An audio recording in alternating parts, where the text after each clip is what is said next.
کراچی سے انٹرمیڈیٹ کرنے کے خواہشمند بعض کیٹیگریز کے ہزاروں طلباء و طالبات کا قیمتی سال ضائع ہو چکا ہے اور ان طلباء کا اعلیٰ تعلیم یعنی ہائر اسٹڈیز کا سفر بھی رک گیا ہے۔ حکومت سندھ نے گزشتہ سال دیگر لاکھوں طلباء کے ساتھ نہ تو ان طلباء کو پروموشن پالیسی کے تحت انٹر پاس کرنے کی اجازت دی اور نہ ہی ان کے امتحانات منعقد کیے، جبکہ اب کئی ماہ سے board of intermediate education Karachi کی جانب سے ان طلباء کو گزشتہ پروموشن پالیسی کے تحت دیگر لاکھوں طلباء کی طرز پر پروموٹ کرنے کی اجازت مانگی جا رہی ہے، جس پر حکومت سندھ اور اس کا متعلقہ محکمہ یونیورسٹیز اینڈ بورڈ کوئی کارروائی ہی نہیں کر رہا، جس کے باعث ان طلباء کا مزید وقت بری طرح سے ضائع ہونے کا خدشہ پیدا ہو گیا ہے۔ انٹر بورڈ کراچی کے ذرائع کے مطابق ایسے طلباء کی تعداد 7,000 کے قریب ہے اور یہ 4 کیٹیگریز کے طلباء ہیں، جن میں مشترکہ امتحان دینے والے، ایڈوانس،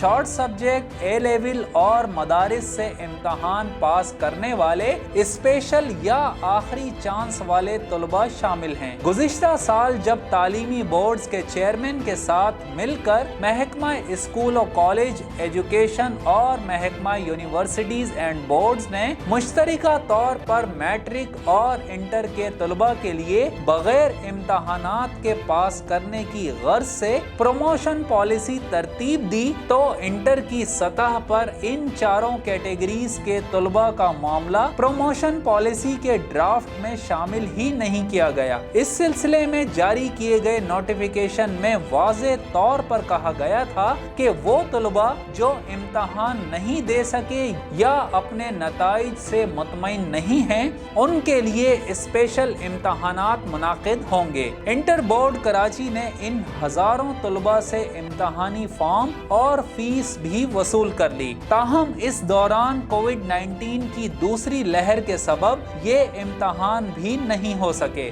بتایا جا رہا ہے کہ کئی ماہ قبل انٹر بورڈ کراچی کی انتظامیہ اس معاملے کو اپنے بورڈ آف گورنرز میں لے گئی ہے، جہاں طے کیا گیا ہے کہ اسے متعلقہ اتھارٹی کے سامنے رکھا جائے اور ان سے امتحانات کروانے یا دوسری صورت میں دیگر لاکھوں طلباء کی طرح انہیں بھی پروموشن پالیسی کے تحت 3% اضافی مارکس دے کر گزشتہ نتائج کی بنیاد پر پاس کر دیا جائے، جبکہ تاحال سیکریٹری یونیورسٹیز اینڈ بورڈز نے اس خط کا جواب نہیں دیا ہے۔ زاہد مرزا، DNN نیوز، کراچی۔